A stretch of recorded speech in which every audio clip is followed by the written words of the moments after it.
Now class, in this video also moving further, NCM 1921 के बारे में मैं समझा रहा हूँ आपको. So the people began bearing Indian clothes. पहले हमने क्या पढ़ा कि ब्रिटिश गुड्स का इम्पोर्ट हाफ हो गया. British goods are not used by Indians.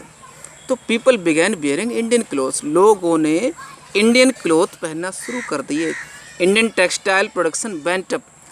अब देखिए हेल्प कहाँ मिलेगी कि इंडियन टेक्सटाइल का प्रोडक्शन वेंट अप मीन्स क्या होता है, आगे बढ़ने लगा, बहुत तेज़ी से आगे बढ़ा, प्रोग्रेस की.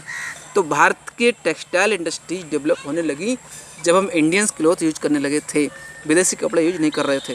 Movement in cities slow down. अब क्या देखा, सिटीज़ में मूवमेंट स्लो होने लगा था. कुछ प्रॉब्लम्स भी सामने आई इस मूवमेंट में. रीजंस थे, देखिए मूवमेंट स्लो होने के रीजंस भी थे.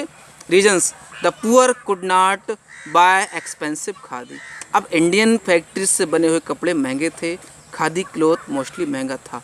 और ब्रिटिश क्लोथ सस्ते ज़रूर थे वो, क्योंकि वो विदेश से आ रहे थे, फैक्ट्री में बहुत जल्दी तैयार हो जाते थे. और इंडियन क्लोथ बनने में टाइम लगता था, और खादी क्लोथ और महंगे थे, तो पुअर पर्सन्स उन्हें नहीं परचेज कर पा रहे थे. They could not boycott British clothes too long. तो ब्रिटिश क्लोथ्स को वो बहुत लॉन्ग तक बायकॉट नहीं कर पाए. ये प्रॉब्लम्स भी सामने आई. Student and teachers had to return back. Movement बढ़ चढ़कर हिस्सा सबने लिया, लेकिन सफलता नहीं मिल पाई थी. Because we are forcibly adopt their policies.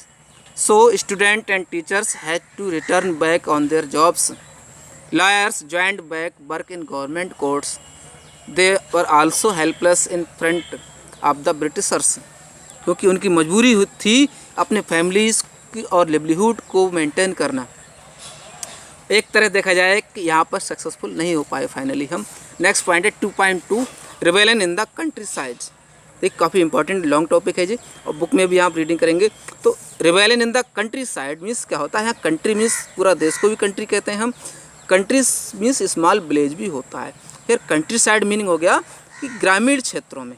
How the people of the village participated in the movement. Rebellion means विद्रोह. तो विलेज एरियाज में रिबेलियन कैसे स्टार्ट हुआ. ना पीजेंट्स एंड ट्राइबल्स पार्टिसिपेटेड. तो peasant and tribal people. Peasants means you already know about, these are the farmers. And tribal peoples lower caste people, जनजातीय लोग जो जंगलों में बाहर रहते हैं अलग अलग एरियाज़ में, इन्होंने पार्टिसिपेट किया इस मूवमेंट में, एनसीएम में. इन अवध, अवध एक क्षेत्र जो था, अवध प्रदेश, बाई बाबा रामचंद्र. बाबा रामचंद्र बाज सन्यासी had been an indentured labour in Fiji. तो बाबा रामचंद्र एक सन्यासी थे. फिजी एक छोटा सा कंट्री है इंडिया के ईस्टर्न साइड में, जहाँ पर वो एक इंडेंचर्ड लेबर के रूप में काम किया था उन्होंने मजबूरन. ब्रिटिश गवर्नमेंट वहाँ भी रही. तो इंडेंचर्ड लेबर ऐसा पर्सन होता है जो विदाउट पेमेंट, बिना पैसे के मजबूरन वर्क करता है, बंधुआ मजदूरी किसे कहते हैं. तो फिजी में इंडेंचर्ड लेबर के रूप में काम कर चुके थे जो इंडिया आए. यहाँ पर उन्होंने ब्रिटिश के खिलाफ मूवमेंट किया ट्राइबल पीपल्स को लेकर के. बाबा रामचंद्र जो एक सन्यासी थे. The movement was against taluqdars and landlords. तो इनका मूवमेंट थोड़ा अलग भी था. इन्होंने तालुकदार्स और लैंडलॉर्ड्स के खिलाफ भी मूवमेंट किया. Peasants had to do begar. तो लैंडलॉर्ड्स क्या करते थे, फार्मर्स से बेगार करवाते थे. बेगार एक वर्ड अपने आप में है. The work done without any payment known as the begar. मजबूरन किसी पर्सन को बिना पेमेंट के काम करना पड़ता है, वो बेगार कहलाता है. They had no rights over the lease lands. तो फार्मर्स को लीज, जो खुली भूमि ज़मीन होती थी, पड़ी हुई परती भूमि, उस पर भी उनको राइट नहीं मिलता था. यही सब टॉपिक्स थे जो बाबा रामचंद्र सन्यासी ने तालुकदार और लैंडलॉर्ड्स के खिलाफ मूवमेंट में आगे बढ़ाए और सक्सेस गेन हुई.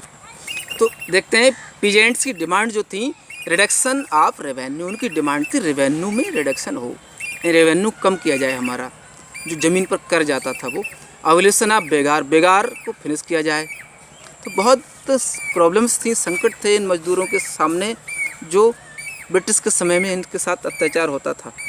नो नेक्स्ट पॉइंट देखिए, नाई धोबी बंद also organised by peasants. Farmers ने जब आंदोलन किए तो इन जमींदारों, तालुकदारों कि बिल्डिंग्स को, उनके घरों को, ग्रेनरीज को, भंडारों को तहस नहस कर दिया था और नाई धोबी बंद भी शुरू किया गया। अब नाई धोबी बंद क्या है?